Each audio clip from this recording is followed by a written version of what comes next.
사연을 읽어볼게요. 신우 처음 만나던 날 남편은 눈앞에서 쩔쩔매고 어머님도 계속 신우 눈치만 보시고 딱 느꼈어요.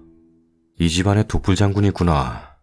제가 연상이라 저랑 신우가 동갑인데 처음부터 존대했고 사실 차갑긴 했지만 예의 바르단 인상은 있었어요.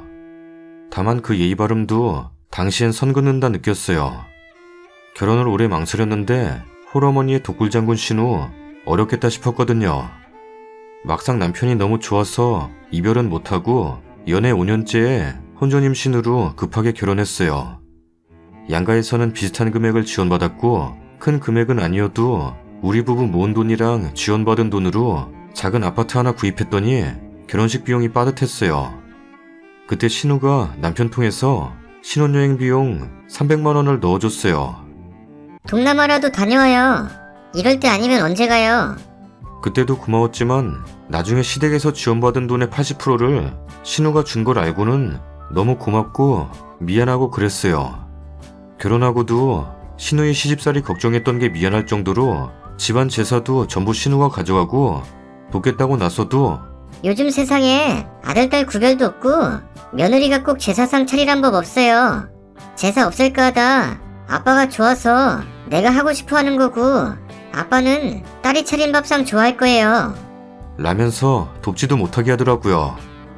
명절이면 어머니 모시고 여행 간다고 우리도 여행 가거나 쉬라고 하고요. 독불장군이라 누나가 오지 말라면 남편은 본가도 못 가고요. 애 낳고 산후조리 할 때도 남편에게 끊임없는 잔소리로 집안일을 시키던 신우였어요. 우리 아들내미에게는 세상 제일 천사 같은 고모로 한 달에 한 번은 나타나 놀이공원에 데려가줘요. 그런 신우가 40이 넘어서야 인연을 만나 결혼을 한다네요. 남편한테 제가 먼저 우리가 모아둔 적금 신우 주자고 했어요. 신우는 또 안 받는다고 손사래를 치겠지만 그래도 연년생인 남편을 위해 대학도 포기하고 일만 한 신우에게 마음 여린 시엄마 대신 18 어린 나이부터 집안의 가장 노릇을 해왔던 신우에게 우리 결혼하던 날 눈물 그렁한 얼굴로 내 어깨에 짐 하나를 덜어가줘서 고마워요 라고 말했던 신우에게 다른 어깨에 올려진 짐도 이제 함께 나눠지자고 할 참이에요. 우리 신우 제가 주겠다고 하면 또 독불장군 마냥 절대 안 된다고 외칠 텐데 조금 도와주시겠어요? 당신은 충분히 받을 자격이 있다고. 오히려 너무 적어서 미안하다고. 그리고 진심으로 내 신우라서 감사하다고요. 내 구독자여서 감사합니다. 여러분들. 얼씨구. 다음 사연입니다. 작년 봄부터 시작해서 올해 여름에 끝난 일이다. 아직도 심장이 벌렁벌렁하고 치가 떨린다. 나는 편의점 사장이다. 서울 모대학 근처에 편의점을 4개 가지고 있다. 대학 졸업하고 부모님이 유산 미리 떼가라 하셔서 2억 원 정도 주셨고 그걸로 편의점 한꺼번에 4개 차려서 골목 상권을 독점했다. 덕분에 먹고 살만하게 살고 있다. 결혼한 지 2년 된 신혼이다. 편의점 4개를 내가 돌아가면서 관리하고 보통은 알바생들이 상주하는 시스템이다. 2호점 평일 야간 알바가 원래 근처 대학생이었는데 이 친구가 군대를 가야 한다고 그만두게 되었다. 그래서 새로 알바 모집 공고를 냈다. 근데 이게 사건의 시작이었다. 2호점이 직영점이라 평일 야간은 6,200원인가 줬어야 했던 걸로 기억한다. 보통 직영점 평일 야간은 그만둘 때 전임자가 지인에게 넘기는 편인데 이번엔 그러지 못했다. 시급이 높으니 생각보다 연락이 많이 왔다. 면접을 10명 정도 봤던 걸로 기억하는데 23살짜리 키 작은 여자애가 굉장히 의욕이 있어 보였다. 지방에서 올라와서 현재는 휴학 중이라는데 부모님 손 벌리는 것도 정도가 있다고 생각해서 지원했다고 하더라. 그 정신이 기특해서 뽑았다. 처음 한 달 정도는 일을 무난하게 잘했다. 편의점을 4개나 굴리니까 알바생 숫자도 꽤 되어서 나름 사장이랍시고 분기별로 알바애들 모아다가 조촐하게 회식을 한다. 회식을 해봤자 근처 싸구려 고깃집에서 삼겹살에 소주 하는 정도? 그리고 보통 1차에서 기분 좋게 끝내고 집에 간다. 늦으면 마눌님 화낸다. 3분기 회식이 되었고 새로 뽑은 여자애도 그 자리에 참석했다. 나도 나이가 젊고 알바 애들도 다들 20대들이다 보니 분위기도 화목하고 암튼 그렇다. 1차가 거의 끝나갈 때쯤에 이제 집에 가려고 하는데 새로운 여자애가 술이 좀 취했다. 그러더니 갑자기 나를 붙잡고 사장님, 2차 가면 안 돼요? 란다. 나는 사실 집에 가고 싶었는데 그날 분위기도 괜찮고 해서 5명이서 2차를 가게 되었다. 2차는 맥주. 여자애 둘에 나 포함 남자 셋이었는데 2시간 정도 지나니 여자애는 신입 하나에 나랑 1호점 평일 주간 이렇게 셋이 남았다. 근데 여자애가 정작 지가 2차 가자 하고서는 별 얘기도 안 하고 멍 때리고 있길래 이제 슬슬 집에 가자 하면서 일어나려고 했다. 아직도 진짜 생생하게 기억하는데 여기서 그의 무릎에 눈물이 투둑하고 떨어지더니 닭똥 같은 눈물을 흘렸다.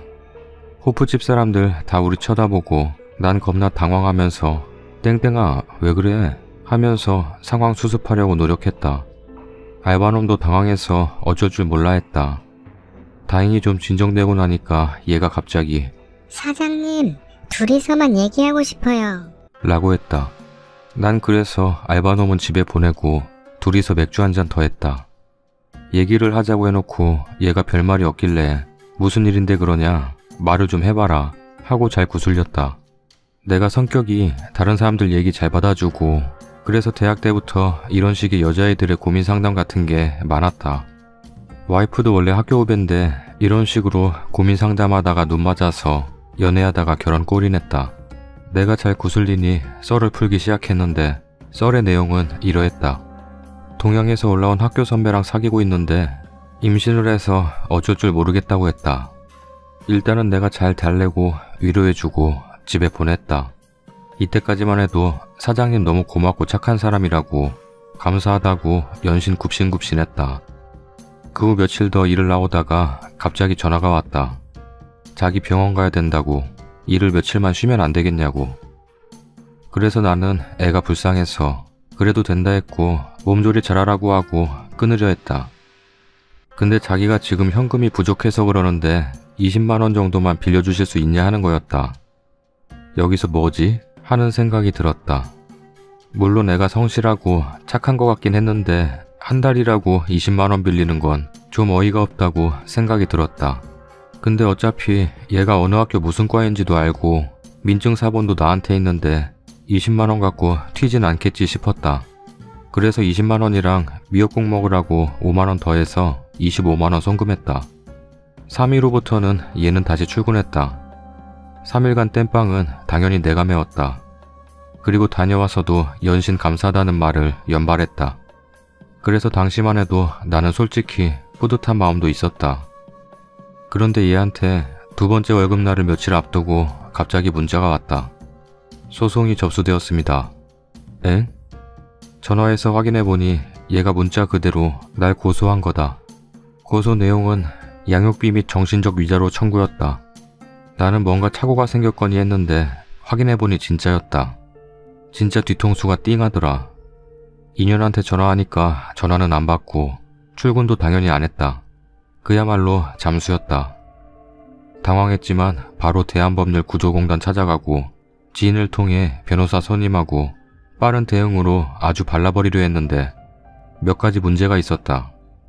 일단 내가 돈을 송금한 점, 통화가 녹음이 안 되어 있어서 무슨 명목으로 전송했는지 증명이 불가능했다. 이때 겁나 후회했다. 착하게 살면 손해인 것 같다. 인연이 아주 제대로 노린 거였다. 그리고 그날 호프에서 알바놈 집에 보낸 것도 문제였다. 인연이 연락이 안 되니까 혹시나 해서 알바놈에게 연락을 해보니 알바놈에게 이미 얘가 연락을 했다고 하더라. 또한 이 멍청한 알바놈은 되려 나와 그년의 사이를 의심하고 있었던 것이었다. 귀찮은 일에 말려들고 싶지 않아 한 것 같기도 한데 이놈이 내가 사장이니까 앞에선 협조적으로 굴 것처럼 했었는데 결정적일 때 전혀 도움이 안 됐다. 그래서 이 일 끝나고 눈치 좀 주니까 지가 알아서 관뒀다. 아무튼 확인해보니 그년이 알바놈한테 전화해서 증언 비슷한 걸 요청해 놓은 상태. 나는 진실로 결백했기에 법정 가서 발라버리자 라는 마음가짐이었는데 변호사의 말은 좀 달랐다. 입증이 안 되면 털리기 딱 좋다는 거. 더구나 이 당시가 고대 의대 사건이 처음 수면에 떠오를 때라 이런 거에 대한 여론이 극도로 안 좋을 때였다. 여론이 판결을 좌지우지하는 건 아니지만 잘못해서 엮이면 인생 끝날 때까지 딱 좋은 코스로 갈 수도 있겠구나 싶었다. 일단 임신 중 친자 확인을 알아보니 국내에선 불법이었다. 해외까지 나가서 해온다고 해도 그년이 동의를 안 할 가능성도 높고 불법인 이상 법정에서의 효력이 없을 가능성도 높아 보였다. 그래서 출산까지 기다리기 위해 맞고서 준비도 하고 변호사의 도움을 받아 최대한 시간을 끌었다. 그 와중에 그년네 집도 찾아가 보고 했는데 문은 절대 열어주지 않았다. 연락해도 법정에서 보자 이런 소리만 하고. 이런 사실들을 적시해봤자 재판에서 큰 도움은 안 된다고 했지만 일단은 보낸 문자, 받은 문자 다 보관해놨다. 근데 이게 시간을 끌다 보니 가을쯤에 와이프한테 걸렸다. 처음엔 내 선에서 끝내려고 했는데 자꾸 내가 멘탈도 좀 안 좋고 바쁘고 하니까 와이프가 의심하다가 입출금 내역을 조회했다. 그리고 변호사 선임비를 발견하고 아주 집구석이 뒤집어졌었다. 이때가 8월 말쯤이었다. 와이프 설득하는데 거의 한 달이 걸렸다. 엄밀히 말하면 와이프에게 나의 무고함을 설득하는데 한 달, 이 일을 같이 헤쳐나가도록 설득하는데 또 한 달 걸렸다. 간통죄로 고소한다, 이혼하자 이야기까지 나와서 아주 한 달은 개고생했다. 와이프가 친정집 가서 잠수 타기도 하고 친정집 앞에 가서 하루 종일 기다려서 설득했다. 진짜 그년 때문에 내 인생 아주 엿될 뻔했다. 와이프가 나의 편이 되기로 한 다음부터 일이 좀 수월해졌다. 와이프가 자진해서 그년을 설득하러 갔다. 와이프가 누군지 모르는 그년은 결국 와이프를 만났다. 물론 사건의 전말 같은 건 말하지 않았지만 와이프 말로는 그년이랑 그년 남친이 공모한 일 같다고 했다. 처음에 나를 그렇게 괴롭히던 와이프가 이제는 내 편이 되어서 적극적으로 나서는 게 다행이었다. 그리고 와이프는 그년에게 친자 확인 검사 들이까지 쳤다고 했다. 그때부터 그년이 좀 쫄기 시작했는데 결국 협상은 결렬되고 그년은 그 이후로 와이프를 만나주지 않게 되었다. 와이프는 와이프대로 뿔이 나서 나를 병원으로 데려가 친자 확인 검사를 준비시켰다. 그년이 출산을 하면 친자 확인 검사를 하고 바로 승소 후 역고소하자고 부부끼리 대동단결했다. 그러던 와중 와이프가 임신을 하게 되었다. 임신을 하고 나서 와이프의 멘탈은 더욱 강해졌고 오히려 나의 생활은 안정적이 되어갔다. 역경이 있으면 부부는 강해지는 것 같다. 그런데 갑자기 11월쯤 그년에게 청천벽력 같은 연락이 왔다. 2주 전에 유산을 했고 지금은 퇴원했다는 거. 이미 태아가 없어져 버린 상태라 친자 확인은 물 건너간 상태고 법정 공방은 점점 미궁으로 빠져들게 되었다. 우리 측 변호사도 그년이 친자 확인을 피한 것이기 때문에 나에게 상대적으로 유리해졌지만 물증이 날아가 버린 상태이기에 아마 일방적인 승리는 어려울 것이라고 말했다. 오히려 합의를 추천했을 정도. 실제로 그년도 합의의 가능성을 보여주면서 나에게 연락을 해왔다. 사태의 국면이 이렇게 흘러가니 와이프의 기세도 갑자기 누그러졌다. 임신까지 겹쳐 감정기복 때문에 다투는 일도 생기곤 했다. 그러던 와중 나를 구원할 한 줄기 빛이 내려왔다. 친자 확인 검사를 위해 준비한 검사의 결과가 나온 것이다. 그리고 나는 무정자증임이 밝혀졌다. 엥? 다음 사연입니다. 2010년 1월에 26살 꽃다운 나이에 결혼을 했습니다. 직장 내 사내 커플로 만나 2년여 동안을 함께 지내고 옆에서 봐왔고 6개월의 짧은 연애로 그 사람을 다 안다고 착각한 나머지 섣부른 결혼을 하였습니다. 그게 화근이었는지 결혼 후 단 하루도 마음이 편했던 적이 없습니다. 아들 둘의 차남인 남편을 만나 1년에 명절 포함 제사 8번, 충청도에서 강원도로 벌초 3번을 따라다녀야 했고 회사 생활과 가사를 저 나름대로는 열심히 한다고 노력했습니다. 7시에 같이 출근하는 남편과 꼬박 아침을 먹고 다녔고 제사가 있는 날엔 근무하다 말고 조퇴를 하고 혼자 버스를 타고 서울까지 가서 제사 음식을 차리고 새벽에 내려오곤 했습니다. 말이 쉽지 1년에 8번 제사, 정말 버거웠습니다. 그리고 그해 계약 만료 시점에 사내 커플이라는 이유로 정규직 전환이 되지 않았고 저는 회사를 그만두게 되었습니다. 문제는 이때부터였던 것 같습니다. 성격 차이로 트러블이 있었고 남편의 잦은 술자리와 평소 소심하고 말이 없는 성격의 남편이 술만 마시면 폭언과 비아냥을 겸비한 술버릇이 나올 때마다 정말 죽고 싶었습니다. 연애 때도 그런 말도 안 되는 술버릇 때문에 다투는 일이 잦았는데 그때마다 눈물을 흘리며 참여하는 모습으로 다신 안 그러겠다. 저희 부모님께도 찾아와 사죄하고 나여 믿고 결혼을 했는데 짧게는 보름에 한 번, 길게는 3달에 한 번씩 꼭 술을 먹고 실수를 하였습니다. 가족 친지, 직장 동료, 친구, 친구의 신랑 등 술을 먹고 한 실수는 말로 다 할 수 없습니다. 제 친구들의 부부 동반 모임에 나가 핫팬츠를 입은 제 친구의 허벅지를 손으로 때리는가 하면 마치 노래방 도우미를 다루듯 친구를 붙잡고 안고 춤을 추고 정말이지 정신줄을 어디다 붙들어 매고 왔나 싶을 정도로 인사불성이었습니다. 제가 안 좋게 봐서가 아니라 친구들이 어느 날 모임에 한 이야기입니다. 그때 네 신랑이 이렇게 해서 불쾌했다. 내가 노래방 도우미가 된 느낌이었다. 오죽했을까요? 정말 창피했습니다. 술을 마시면 항상 다음날 다투게 되었습니다. 다투는 일이 잦아졌고 결국 저는 남편의 술버릇을 고쳐보자 집을 나갔고 시부모님이 찾아와 억지로 마치 어린아이 화해시키듯 손잡아주고 이제 사이좋게 지내라 하고 가셨습니다. 매번 그런 식이었죠. 남편이 술을 먹고 실수하면 시부모님은 어김없이 내려오십니다. 형님네 부부와 어린 조카까지 대동하여 가족 총출동인 거죠. 저 결혼하고 일부러 혼인신고도 늦게 했습니다. 어른들은 혼인신고 안 한다고 걱정하셨지만 저는 믿음이 안 갔습니다.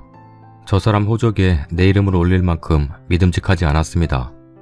그렇다고 남편이 항상 잘못만 한 건 아닙니다. 욱하는 제 성격에 지고 사느라 힘들었겠죠. 이해도 합니다. 그렇게 다툼이 잦아졌고 기다리던 아이도 찾아오지 않았고 서로에게 시들어져만 갔습니다. 그리고 작년 8월에 저희 집안 문제와 제 문제, 부부 문제, 여러 가지 현실에 부딪히면서 저는 패닉 상태에 빠졌고 남편은 밖으로 돌기 시작했습니다. 말없이 집에 안 들어오고 전화를 하면 받지 않고 누구랑 있냐고 하면 말을 하지 않았습니다. 그리고 심하게 다툰 후 우리는 합의이혼을 결정하였고 합의이혼 서류를 제출하고 별거에 들어갔습니다. 별거를 하는 도중에도 집을 팔았으니 짐을 빼가라는 말도 안 되는 소리들만 했고 술을 먹은 날 외에는 전화 한 통 없었습니다. 술을 먹고 12조의 말들을 들으며 정말 치욕스러웠습니다. 그리고 10월까지 저는 정말 폐인처럼 살았습니다. 처음에 그까짓 이혼, 저런 자식하고 사느니 혼자 살아야겠다 했지만 시간이 갈수록 부모님 가슴에 대못을 받고 제 인생과 남편의 인생에도 상처를 남기겠다는 생각이 들어 남편에게 화해를 요청했고 그럴 때마다 문자를 씻거나 전화를 받지 않았습니다. 그렇게 합의이혼이 되지 않고 신혼집에 다시 간 날 아파트 비번이 바뀌어 있었습니다. 1층 현관과 저희 집 현관 모두 말이죠. 그래서 저 나름대로 살고자 이쪽 저쪽으로 집도 알아보고 어떻게 해서든지 돌리려 노력했지만 돌아오지 않았습니다. 그 즈음 회사 동료들에게 저에게 연락이 오기 시작했습니다. 남편 가수 잘해야겠다고. 사내 커플이란 게 끝까지 저에게 도움이 안 된 것 같습니다. 그 이후로 줄곧 회사에서 미심쩍은 이야기들이 들려오기 시작했습니다. 남편이 수상하다는 얘기였습니다. 그것도 제 후임으로 들어온 여직원과 인근 번화가에서 남편이 다른 여자와 커플 신발을 신고 돌아다니는 걸 봤다는 친구. 남편 차는 썬팅이 되어 있지 않은 상태였습니다. 남편 차를 제가 끌고 다니고 남편은 시어머니 차를 끌고 다니고 있었습니다.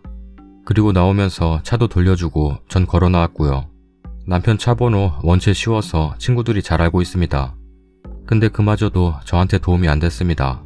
신랑 차를 제 차로 착각한 친구가 뒤에서 운전하고 있었는데 교차로 신호등에 차가 서자 여직원이 남편 어깨에 기대고 얼굴을 부비는 등의 스킨십이 오가는 걸 봤다는 얘기. 인근 아울렛에 다정한 모습으로 돌아다니던 모습. 이 작은 동네에 비밀이란 없었습니다. 그렇게 말도 안 되는 얘기를 듣고 저는 막무가내로 신혼집에 들어갔고 정말 사는 게 아니었습니다. 제가 있으면 안방문을 잠그고 들어가서 나오지 않았고 잠도 꼭 문을 걸어 잠그고 잤습니다. 찰칵하는 문 잠그는 소리를 들으면서 잠이 들었었고 제가 주말에 친정집에 가지 않고 집에 있는 날이면 남편은 핸드폰을 들고 안절부절 못하다 얼른 나가버렸습니다. 혹시나 하는 마음에 카드 내역서를 열어봤고 혹시나가 역시나가 되었습니다. 어딜 그리 다녔는지 매일 식당에 영화관에 저랑은 피곤해서 심야 영화라도 한 편 보고 오는 날이면 오만상을 박을던 남편이 심야 영화도 자주 봤더군요. 통화 내역서도 뽑아봤는데 역시나였습니다. 이미 사내에도 공공연하게 직원들 사이에 소문이 다 나 있는 상태였고 저는 타 영업소 여직원한테 그 이야기를 들었습니다. 쉬쉬하는 분위기인데 여직원과 그 인간 사이가 수상하다고. 그렇게 저는 남편의 바람을 잡기에 혈안됐고 일은 터졌습니다. 5월 7일 엄마 집에서 부모님과 시간을 보내는데 친구가 전화가 옵니다. 시내에 신랑차 서 있던데 어디냐고. 남동생이 군대 전역해서 산 차를 남편은 모르고 있어 그 차를 끌고 남편 차 근처에 대고 계속해서 기다렸습니다. 12시쯤 되니까 남편 작자 기어나와 차에 올라타더니 집으로가 아닌 인근 공원으로 올라갑니다. 따라 올라가 반대편 주차장에 차를 대고 보고 있었습니다. 그런데 우습게도 보조석에서 여직원년이 내렸습니다. 둘은 실랑이를 하는지 뿌리치고 작고를 반복하더니 둘이 껴안고 키스하고 지랄을 합니다. 너무 어이가 없었지만 그냥 고맙다는 생각만 들었습니다. 그렇게 30분간 실랑이를 벌이더니 둘이 차에 탔습니다. 남편은 이미 만취 상태였고 여직원년이 운전석에 올라탑니다. 설마 모텔로 가는 건 아니겠지 하는 생각이 들어 따라갔습니다. 친구까지 불러 그 시간에 차 2대로 따라갔습니다. 모텔로 가겠지 했던 건 제 착각이었네요. 저희 신혼집 아파트로 기어 올라갑니다. 불이 환하게 켜진 신혼집을 보면서 그저 웃음만 나왔습니다. 그렇게 40분이 흘렀고 집에 불은 환하게 켜져 있을 뿐 아무런 움직임이 없어 어떻게 할까 하다가 친정 부모님과 경찰을 불렀습니다. 그리고 집에 올라갔는데 안에서 현관문을 차단시켜놨더군요. 기도 안 찹니다. 2시경 가까웠던 것 같습니다. 이미 자정을 지나 5월 8일 어버이날이 되었고 친정 부모님은 곱게 키운 큰딸 덕에 사위의 바람 현장을 그대로 옆에서 봐야만 했습니다. 제가 그년 이름을 부르면서 초인종을 누르고 문을 두드리자 안에서 인기척이 들리지만 문은 열어주지 않았습니다. 계속해서 문을 두드리자 그제서야 술에 취한 남편 새끼가 차단된 문을 해지합니다. 그래서 비번을 누르고 들어갔는데 안에서 안전바를 걸어놔 문이 활짝 열리지 않았습니다. 근데 그 사이로 보이더군요. 그년의 하이힐, 거실 소파에 놓여있는 그년 가방. 문 열으라고 난리치니 안전바까지 열어 그제서야 들어갔습니다. 방 3개, 화장실 2개. 다 뒤지고 마지막 안방 화장실 문을 열었을 때 그년이 그 안에 숨어서 문을 닫고 있길래 그 자리에서 싸대기 몇 대 때렸습니다. 보자마자 언니 잘못했다고 하면서 우는데 어처구니가 없었어요. 남편 새끼 추리닝 바지 앞뒤도 구분 못하고 뒤집어 입고 나와서 우리 엄마 아빠께 나가라고 지명의로 된 집이라고 큰소리치고 제가 그년 끌고 나오니까 중간에서 맞고 그년한테 왜 당하고만 있냐고 큰소리를 치고 제 머리채를 잡고 흔들었습니다. 그 과정에 경찰 2분이 보셨고 한 움큼 뽑힌 머리카락도 현재까지 제가 보관하고 있습니다. 그렇게 그 새벽에 난리가 났고 남편 새끼와 그녀는 경찰서로 가서 조사를 받고 5시가 돼서야 기어들어오고 있었습니다. 그녀를 따로 불러 데리고 가 자초지종을 들었더니 가관도 아닙니다. 처음엔 말을 안 하던 그년이 제가 알고 있는 사실들에 대해서 이야기하니 순순히 얘기를 했습니다. 그 부분에서 녹취해놨고 네가 한 이야기들을 진술서로 써주면 너는 고소하지 않겠다고 하였더니 진술서도 자필로 작성하였습니다. 그리고 곧바로 이혼 소송에 들어갔고 이런 일이 있기 전 3월에 남편놈이 저한테 성격 차이로 소송 건 부분에 저는 반소를 하였습니다.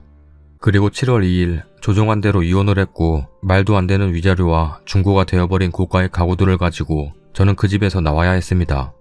끝까지 위자료 못 주겠다고 하더니 판사가 판결을 내리자 밖에 부모님이 있으니 물어보고 오겠다 하고 나갑니다.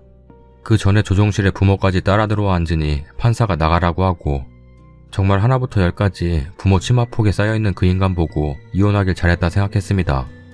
그리고 7월 12일 어제 경찰서에 다녀왔습니다. 간통 고소 사건으로. 그년이 5월 4일에 저희 집 안방 제 침대에서 그 자식과 관계를 가졌다고 집으로 말했고 4월에 전주 놀러 갔을 때도 관계 가졌다고 얘기했고 진술서도 썼는데 말이 맞지 않는다고 대질신문을 해야겠다고 그래서 어제 다녀왔습니다. 두 년놈은 제 인생을 망쳐놓고 끝까지 관계 가진 적이 없고 자기는 협박에 못 이겨서 진술서를 허위로 작성했다고 우기기 시작합니다. 남편놈은 벙어리가 되어 말 한마디 안 하고 있습니다. 그리고 자기도 관계를 가진 사실이 없다고 딱 잡아뗍니다. 우리나라 법이요?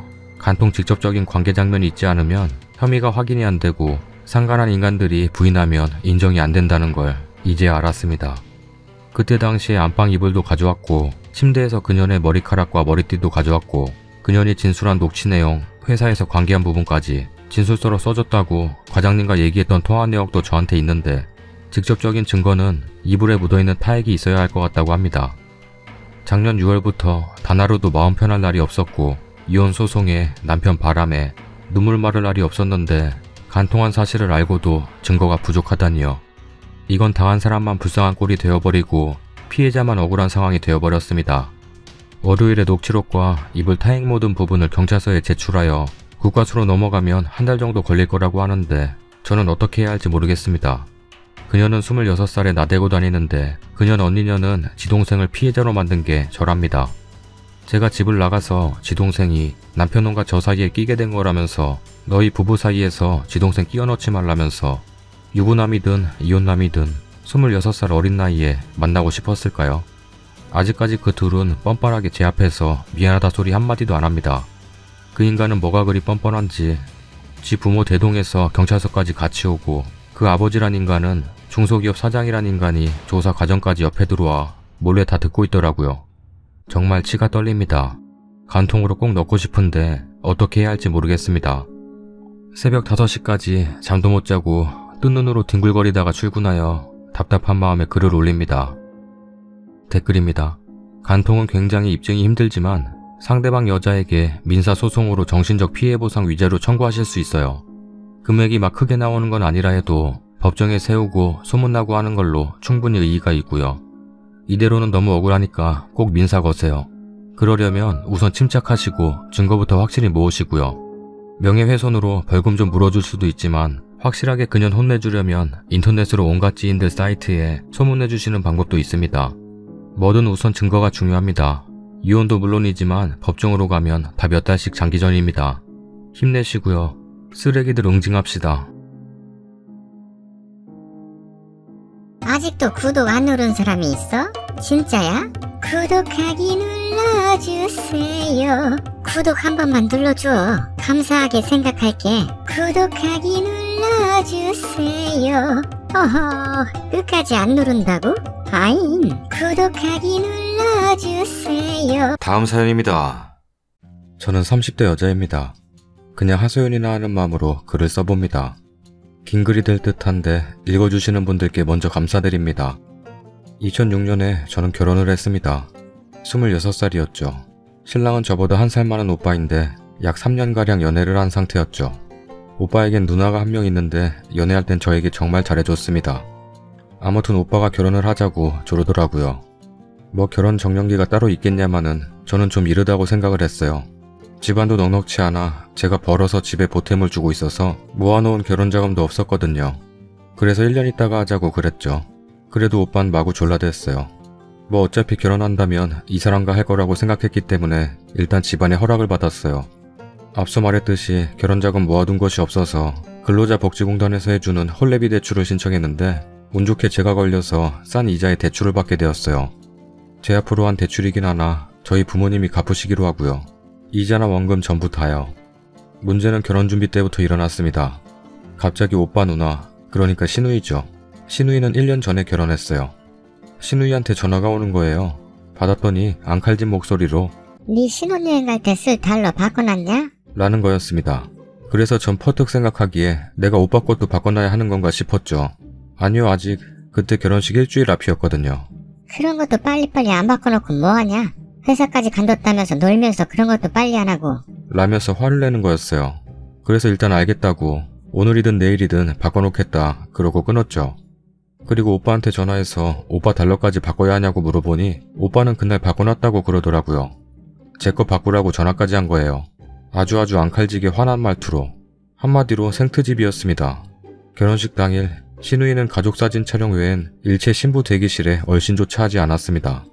빈말이라도 축하한다, 잘 살아라 말 한마디 들어본 적 없습니다. 사진 촬영하러 들어왔을 때에도 사진만 딱 찍고 횡하니 나가버렸었죠. 전 황당했습니다.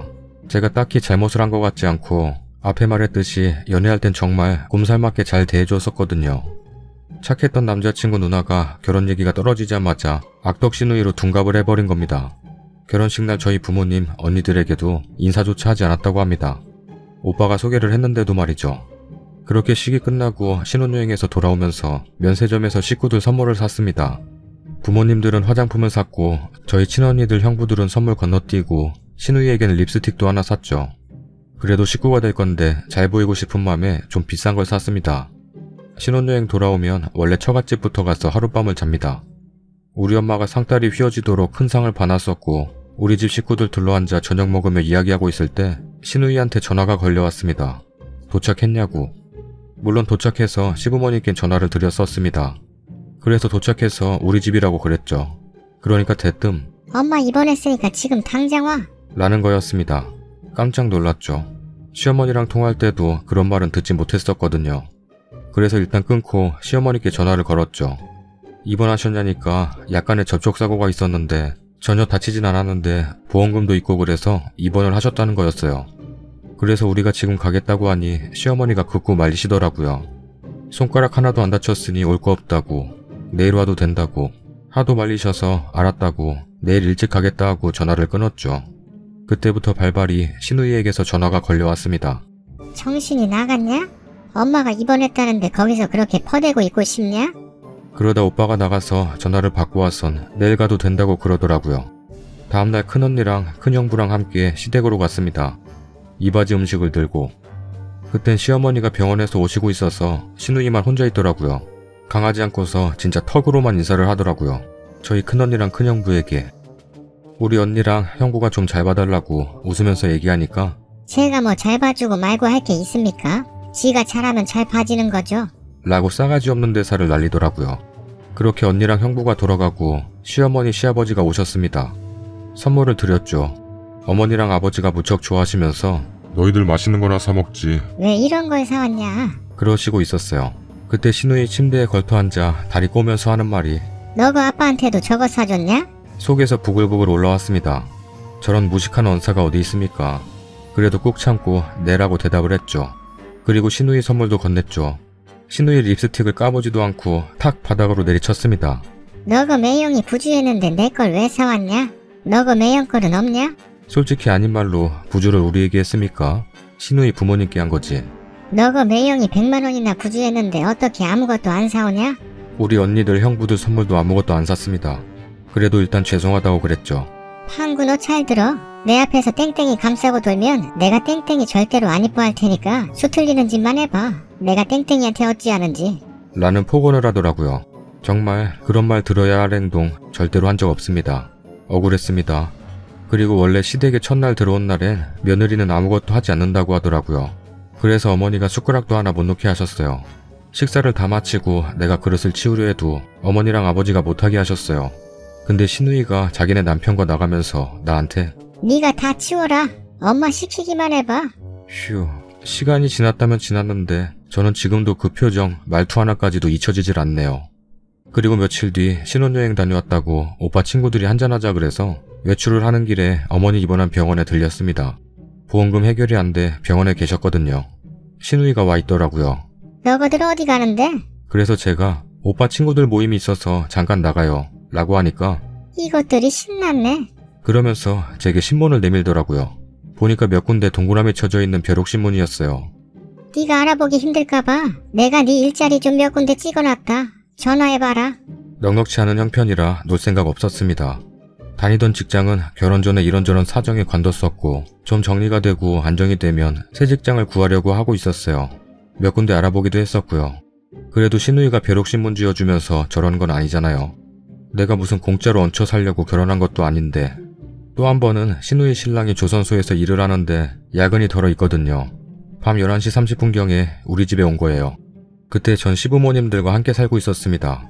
시부모님들도 형편이 안 돼서 직구해 주실 돈이 없으시다 하셔서 밤 11시 30분에 삼겹살 구워서 신우이 남편 밥상을 차려 올렸습니다. 뭐 그것까진 좋습니다. 그렇게 딱 밥만 먹고 12시경 집을 나서더라고요. 전 그래도 웃으면서 언니 안녕히 가세요. 조심히 가세요. 인사를 하고 있는데 돌아보면서 짹 찌려보면서 하는 말이 설거지 다 해놓고 자라. 그러고 인사도 없이 횡하니 가더라고요. 설거지까지 간섭할 문제는 아니잖아요. 한 번은 신우이랑 드디어 한판 붙었던 적이 있습니다. 뭐 몸싸움까지는 아니었고요. 결혼한 지 한 달쯤 됐을 때 일요일이었습니다. 아버님은 어디 가시고 어머님은 친구분 댁에 가신다기에 오빠랑 저는 친정에 갔습니다. 집에 돌아와 보니 시간이 밤 11시경이었는데 어머님이 식사를 하고 계시더라고요. 그래서 왜 이제야 식사를 하시냐니까 친구분 댁에 가니 친구분이 안 계셔서 집에 오셨다가 밥맛이 없어서 식사 안 하셨다가 이제 드신다더라고요. 그럼 전화를 하시지 일찍 왔을 텐데 라고 말씀드리고 치우고 씻고 잤습니다. 다음날 새벽 오빠 전화가 마구 울려대더라고요. 오빠가 일어나 전화를 받았는데 목소리가 어찌나 큰지 전화기 밖으로 다 새어나오더라고요. 신우이였습니다. 땡땡이 바꿔. 제가 전화를 받았습니다. 소리를 고래고래 지르고 난리도 아니었습니다. 이유가 어제 어머니 식사 혼자 하시게 했다는 거였습니다. 친정집에서 늦게 왔다는 이유였습니다. 시누이 집이 그때 가까운 곳이었거든요. 쫓아왔더라고요. 새벽 대바람부터. 시누이 달려오기 전에 어머니한테 하소연했더니 어머니가 제 손을 잡으면서 집에 오면 본인이 뭐라 해서 돌려보낸다고 하시더라고요. 근데 막상 시누이가 달려오니 어머니는 가방 들고 병원 가신다면서 난 모르겠다. 둘이 얘기해라. 이러시고 가시더라고요. 역시 시어머니도 시누이와 한편이구나 생각이 들더라고요. 들고 온 조그마한 가방으로 거의 내 얼굴을 내려칠 듯이 삿대질하며 바락바락 소리를 지르길래 저도 더 이상 못 참아서 마구 얘기를 했죠. 있었던 일들. 나한테 왜 그러냐고. 내가 뭐 잘못한 게 있냐고. 잘못한 거 없어. 그냥 네가 싫어. 그렇게 서로 소리를 지르고 오빠도 화내다가 소리치다가 한바탕 난리가 났죠. 그때 월요일인데 오빠는 회사도 못 갔고요. 그러다 시누이가 나가면서 오빠한테 하는 말. 너가 둘이 잘못해도 나 원망하지 마라. 그러고 나가더라고요. 잘못되란 말인 건지 뭔지. 아무튼 그 외에도 너무나 많은 일들이 있는데 다 열거하기엔 글이 너무 길어질 것 같아요. 결국은 시누이 때문에 오빠랑도 매일 싸우니까 사이도 안 좋아졌고 극단적인 이혼까지 왔습니다. 이혼할 당시에도 오빠가 혼인 취소라는 게 있니 어쩌니 하길래 인터넷 검색을 하다가 까무러칠 뻔했죠. 시누이가 인터넷에 어떤 변호사에게 질문해 놓은 글을 봤죠. 혼례비 대출을 받아서 지네 식구들이 다 써놓고 그걸 빌미삼아 혼인신고를 하게 했다는 식으로. 혼례비 대출 받았다고 해서 오빠나 제 봉급에서 단 1원도 그 대출금의 원금이나 이자를 낸 적은 없었습니다. 저희 엄마랑 아빠가 다 갖고 계셨죠. 근데 그걸 트집 잡아 소송을 걸면 혼인 취소가 가능하냐 어쩌냐 라고 문의해 놓았더라고요. 정말 지독하다 싶었습니다. 그렇게 이혼을 하게 되었는데 문제는 그 뒤에도 일어났습니다. 지금 다 쓰자니 너무 길어져서 안 될 것 같아요. 뒷얘기는 다음에 또 쓸게요. 긴 글 읽어주신 분들 감사합니다. 댓글입니다. 남편분은 지 누나가 와이프한테 어떻게 하는지 뻔히 봐놓고 누나랑 연을 끊건 어쨌건 지 와이프를 감싸야지 어따 대고 같이 싸워요. 거기다 바꿔달란다고 홀랑 전화 바꿔주고. 에휴 진짜. 친정 무시하는 말 저렇게 했는데 도대체 왜 참는 거지? 정말 이해 안 가. 너가 아빠한테도 저거 사줬냐? 이때 끌고 나갔어야지. 그 남자는 뭐 한답니까? 지 와이프 하나 못 지키고. 그 집안이 아예 뭐 같은 집안일 것 같군요. 이혼 잘하셨습니다. 법 쪽에 아시는 분이 도와주셨으면 좋겠네요. 저는 법의 법도 몰라서. 이거 너무 심한 거 아닌가요? 자기 동생이 잘 살기 바라면 이러지는 못할 텐데 왜 시누이라는 이유로 사람을 이렇게 괴롭히는 거죠? 시누이가 대단한 자리인가요? 진짜 해도 너무하네요. 읽은 내가 다 화가 나요. 그 결혼을 유지할 수 없는 이유 중에 하나가 신우라면 신우를 상대로 위자료 청구하세요. 그 신우 법 좋아하네. 아니 동생이 어려운 형편에 결혼해서 열심히 살려고 하면 도와주지는 못할 망정. 그리고 그 시집 어른들도 자기 딸이 그런 걸 방조하고 있으면 정말 못됐다. 이혼이라는 게 살아가는데 좀 힘든 언덕길은 될 수 있겠지만 남편이 중심 안 잡아주면 평생 살면서 화병 들어요. 신우 때문에 이혼하는 집 의외로 많아요. 신우이 왜 저런데요? 정상이 아닌 것 같아요. 연락 다 끊어버리고 깔끔하게 헤어지시는 게 좋을 듯 싶네요. 잘 해결되시길 바랍니다. 다음 사연입니다. 시어머니한테 두들겨 맞았어요. 현재 아이랑 같이 친정집에 있어요. 병원 가서 진단서는 해둔 상태고 고소는 하지 않은 상태입니다. 남편과 이혼 고려 중입니다. 긴 글이 될 듯 하지만 읽어보시고 신중한 댓글과 어느 한쪽에 치우치지 않고 객관적 판단으로 현명한 댓글 부탁드립니다. 제 입장만 썼을 수도 있긴 하지만 같은 며느리 입장이 아닌 그저 한 사람의 입장으로만 봐서 읽어봐주세요. 사건은 지난주 일요일 할머님 댁에서 지내던 아버님 제사를 이제 어머님 집으로 가져오게 되어서 제사를 지낼 것인지 아니면 절에 올릴지를 결정한다 하여 제사 이틀 전인 일요일에 내려갔습니다. 시어머니 집은 저희 집과 5시간 거리로 저녁 7시가 되어 도착했습니다. 도련님 동서는 같은 지역이라 시가에 미리 와 있었습니다. 간단한 만두를 사와서 먹고 난 후 어머님이 우리 집은 소통이 안 된다며 나무라 하면서 저더러 너는 왜 시댁 단톡방에서 나가냐? 너가 빠지니까 소통이 안 되는 거 아니냐? 그렇다고 개인톡 보낸 것도 답장을 빨리빨리 하는 것도 아니고 이번에 언제 내려올 건지 그런 말도 없고 연락이라곤 평소에 잘하는 것도 아니고 네 동서가 물어봐도 답장도 없니? 하시네요. 전에 제가 단톡방 나간 이유가 불편하고 해서 나 초대하지 말라고 나 불편하다고 말했더니 기분 상해하면서 알겠다고 했습니다. 근데 이렇게 얘기하면 기분 상해하실까 하여 그냥 아무 대답 안 했습니다. 동서랑 얘기한 후 언제 내려갈지 대답은 신랑이 일하고 있고 연차 언제 가능한지 물어볼지는 퇴근 후 듣고 대답하려고 오빠 집에 오면 물어보겠다고 했으며 오빠한테 말하니 언제 내려가기로 말했다고 해서 그 후 동서에게 말하지 않았어요. 이 얘기를 드렸는데 3년이나 됐으면 이제 며느리 노릇 제대로 해야 하는 거 아니냐? 동서가 형님한테 물어보는 것보다 네가 이끌어 나가는 게 좋아 보인다. 그리고 남자들끼리 얘기하는 것보다 여자들끼리 얘기하는 게 좋다. 이렇게 말씀하시더라고요. 솔직히 저한테 맏며느리 노릇하라는 거 부담스러워요. 제가 제일 어리거든요.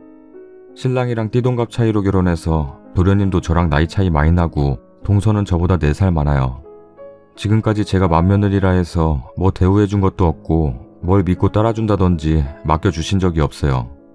근데 갑자기 글이 다 있는 데서 말씀하시니 솔직히 기분 상했어요. 계속 혼내듯이 말하셔서요. 이때 신랑이 왜 맞으라고 다 해야 돼? 어떻게 휴가 날짜며 제사며 왜 우리가 중심이 되어 이끌어가? 휴가며 만나는 날짜는 서로 얘기해서 맞추면 되고 그때 되는지 안 되는지는 엄마가 물어보고 되는 날로 선택해주면 되고 제사에선 엄마가 왜 빠지는지 이해가 안 된다. 엄마란 편 아니야? 그럼 엄마가 중심이 돼야지. 우리가 다 알아서 하길 바래? 엄마는 제사 지내고 싶은 거 딱 봐도 아는데 뭘 결정하고 뭘 어떻게 할지 우리 보고 정하라고 해.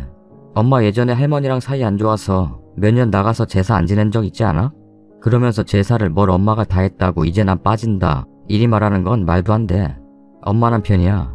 그러다 도련님이 중간에 끼어 정리하고 도련님네는 집으로 돌아가고 저흰 드라마 같이 보는 거 있어서 그거 보고 자려는데 갑자기 신랑 식탁에 불러서 얘기하자고 하더라고요.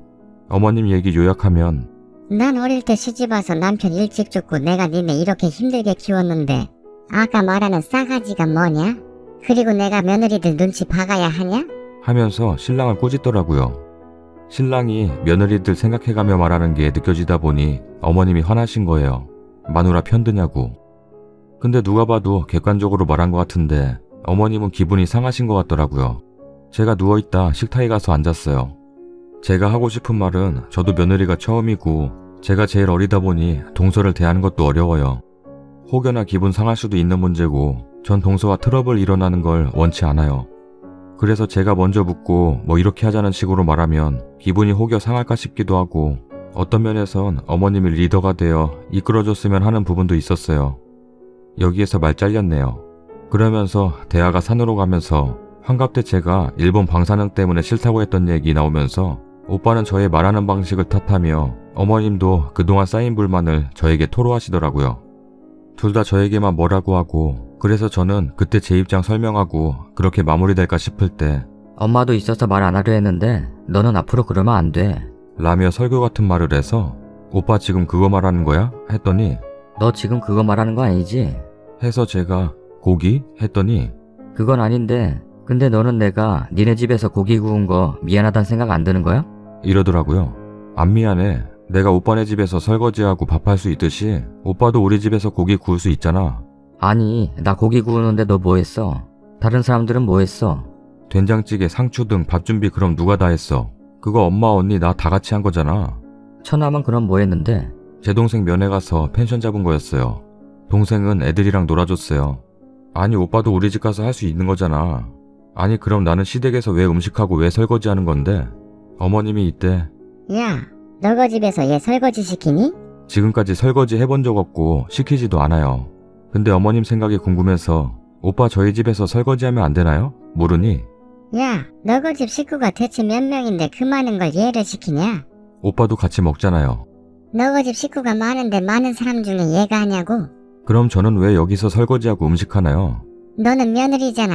얘는 사위고. 사위도 할 수 있는 거 아닌가요?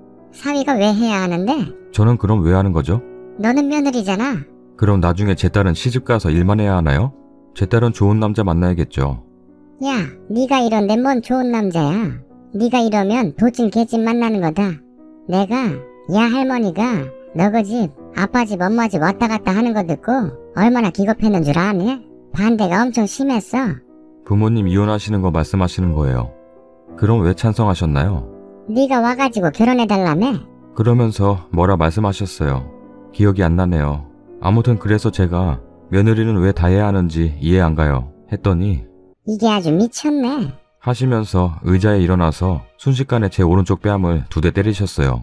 순식간에 일어나서 저도 놀랐고 이 집에 나가서 집으로 가야겠다는 생각만 들었어서 일어나서 지금 뭐 하시는 거예요? 라고 소리쳤어요. 오빠한테 빨리 차 키달라고 나 올라갈 거라고 했더니 제 쪽으로 다가오시면서 절 밀치고 때리시더라고요. 제가 하지 말라고 하니 나가라고 하면서 계속 때리고 밀고 잡아당기고 그래서 경찰서에 신고했어요. 그런데도 들고 있는 핸드폰 떨어뜨릴 정도로 또 때리고 밀치고 아이 안고 있는데도 절 때렸어요. 머리를 때렸고 신랑이 아이 안고 방에 들어가서 차키 달라는데도 따라와서 때리고 시어머니가 나가라고 계속 소리치고 때리니까 그제서야 나오라고 하면서 밖으로 나갔어요. 저 처음 뺨 2대 맞았을 때 신랑이 뭐라고 한 줄 아세요? 거봐, 내가 조용히 하라고 했지? 네가 다 사다 낸 거다. 어머님이랑 얘기할 때 한마디 했죠. 조용히 하고 가만히 있어라. 이게 중립했다고 자긴 중간 역할 했다고 생각해요. 그리고 나 맞을 거 다 맞고 마지막에 데리고 나온 거 그것도 막아준 거래요. 그리고 나와서 경찰분들 오셔서 좀 얘기한 후 돌아가신 후 차 안에서 얘기를 2시간 했는데 제가 먼저 가서 사과하길 원하고 다시 올라가서 얘기 잘해보자네요. 지금 하루가 지난 것도 아니고 너무했어요. 괜찮냐는 말하지도 않고 그래서 왜 괜찮냐고 묻지 않냐 하니 지금 그럴 상황이냐고 하던 사람이에요. 새벽 기차 타고 신혼이 집으로 가고 아빠에게도 말씀드렸죠. 그랬더니 화요일 제사 다 끝내고 아이랑 올라가던 신랑이 저 태우고 저희 집 왔어요. 대화 한마디 안 하고 각방 쓰고 있는데 어젯밤 퇴근하고 온 신랑 서로 따로 TV보다 제가 먼저 아빠가 토요일날 내려오래 아빠한테 다 말했어. 일을 크게 키우지 말라고 했지? 일은 네가 다 키우는 거야. 난 안 갈 거다. 라고 하더라고요. 그래서 아빠한테 말한다 했고 신랑이랑 말다툼했어요. 말다툼한 내용 요점하면 신랑 입장은 넌 왜 네 잘못 생각 안 하냐? 너가 예의 없게 행동했다. 저는 맞기 전엔 내가 먼저 사과드리고 잘 풀 수도 있었어. 근데 맞은 후엔 난 어머님 보고 싶지도 않아. 날 어떻게 때렸는지 못 봤지? 난 어머님이 먼저 사과하기 전까진 만나고 싶지도 않고 대화하고 싶지 않아. 엄마는 윗사람이야. 네가 먼저 사과하는 게 맞아.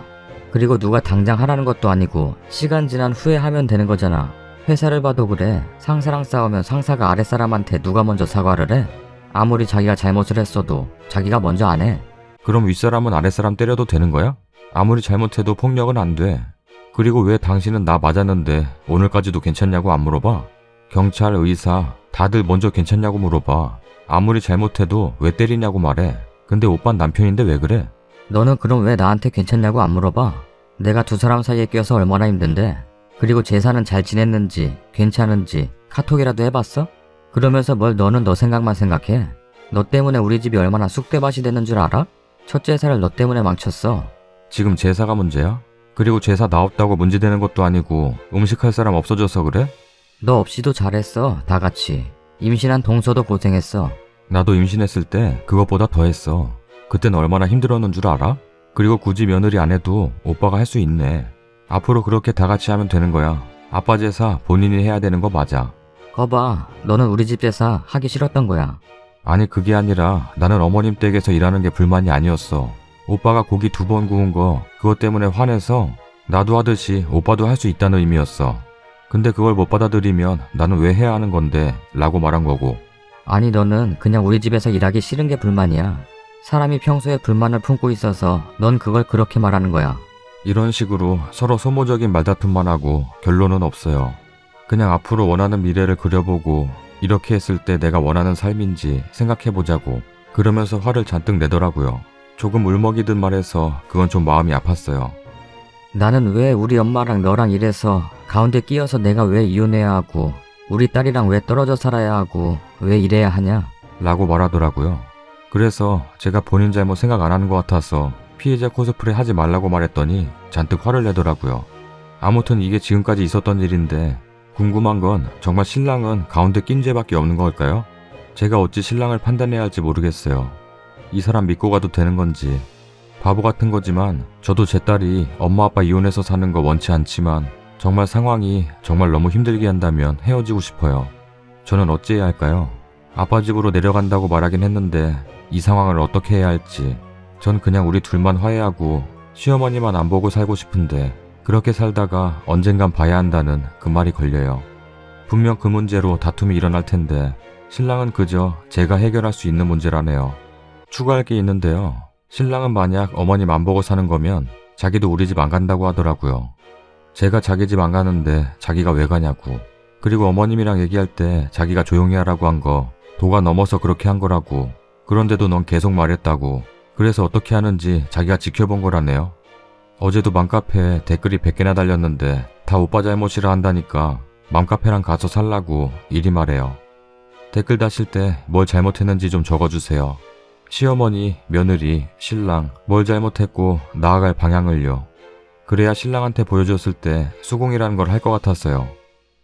댓글입니다. 남자입니다. 조언하면 저런 집구석에 계속 붙어 있으시려고요? 폭력을 정당화시키고 말 같지도 않은 가치관까지 가지고 있는데 계속 사시게요? 그냥 고소하시고 이혼하세요. 더 볼 것도 없는 집구석이에요. 나이 많은 남자랑 살면서 시모한테 맡기나 하고 왜 그러고 살아요? 이 와중에 남편이랑은 화해하고 잘 살고 싶다는 것도 이해가 안 가네요. 제일 나쁜 건 안 말린 쓰니 남편이고 쓰니 남편도 시모랑 같은 생각 같은 입장이니까 쓰니가 맡고 있어도 가만히 있었던 거죠. 애초에 쓰니 편이 아닌 거지. 오죽 만만하고 우스웠으면 손찌검을 할까요? 당장 고소를 해도 모자를 판에 남편 생각을 바꿔보겠다고 애쓰는 모습이 애처롭기까지 해요. 이번에 강하게 대응하지 않으면 평생 바보로 보고 함부로 대할 거예요. 어차피 이혼 못하고 살겠지만 그냥 넘어가지는 마세요.